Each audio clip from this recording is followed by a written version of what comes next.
त्याचबरोबर आता पुढचा येतो डेमोग्राफी. डेमोग्राफीमध्ये पण म्हणजे हा पूर्ण जे तुम्हाला सिलेबसचे पॉईंट दिलेत कन्सेप्च्युअल आणि फॅक्च्युअल मध्ये डिवाइड करायचं. डेमोग्राफीमध्ये तुम्हाला कन्सेप्ट काय काय आहेत, तर बेसिक कन्सेप्ट काय काय असतात डेमोग्राफीच्या. For example demographic transition theory, बरोबर. ते किती टप्पे आहेत त्याचे, तर 3 टप्पे आहेत, किंवा ती संकल्पना कोणी मांडली, किंवा IMR म्हणजे काय, MMR म्हणजे काय, सेक्स रेशो कसा काढला जातो, किंवा अजून थोडे ऍडव्हान्स प्रश्न आहेत की अजून काय, की नागरीकरणाची व्याख्या बघा, की 1981च्या लोकसंख्येनं घालून दिली. नागरीकरण म्हणजे काय, कसं मोजतात, कोणाला माहिती आहे का?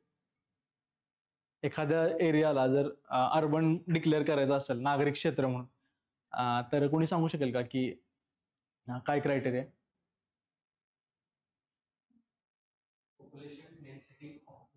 करेक्ट. पॉप्युलेशन किती? हा, ते डेन्सिटी झाली. पॉप्युलेशन किती आहे?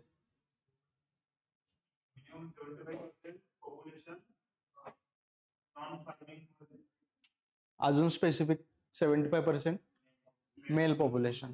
हे असे डिफरन्सेस इम्पॉर्टंट आहेत प्रिलिम्सच्या अँगलने. ओके, मेल पॉप्युलेशन आहे. ओके, 400 म्हणजे डेन्सिटी पाहिजे पर स्क्वेअर किलोमीटर. ओके, आणि पॉप्युलेशनचं काय क्रायटेरिया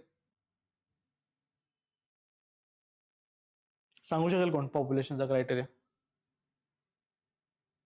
आय थिंक 5000 तो पॉप्युलेशनचा क्रायटेरिया. आणि हे 1981च्या सेन्सस मध्ये जे आहे तर आपल्याला दिसून येते ही व्याख्या. तर ह्याच्यावर प्रश्न रिसेंटली येतात. आणि फॅक्च्युअल प्रश्न लोकसंख्येवर म्हटले तर कुठले, तर तुमचं असेंडिंग ऑर्डरने लावा, किंवा दिलेल्या 4 राज्यांमध्ये कुठे सर्वात कमी सेक्स रेशो आहे वगैरे अशा गोष्टी येतात.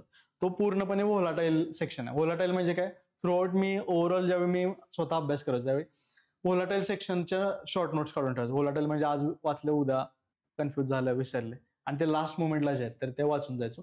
सो ती एक माझी चेकलिस्ट असायची. आता यानंतर अजून एक सेक्शन आहे तो म्हणजे social sector initiative. Social sector initiative म्हणजे काय, सामाजिक क्षेत्रातील उपक्रम. म्हणजे इथे बेसिकली शासनाच्या योजना देतात सगळ्या. मग त्याच्यामध्ये विशेषतः जर तुम्ही ट्रेंड बघितला तर काय आहे की अर्बनायझेशनच्या योजना. ओके, म्हणजे नागरीकरणाच्या. मग अमृतची स्कीम विचारली, किंवा रेराचा ऍक्ट एकदा विचारला, किंवा हृदय स्कीम जी आहे तर ती विचारली. तर अशा पद्धतीनं प्रश्न ह्यामध्ये येतात. हा झाला तुमचा काय डिक्लेअर्ड सिलेबस.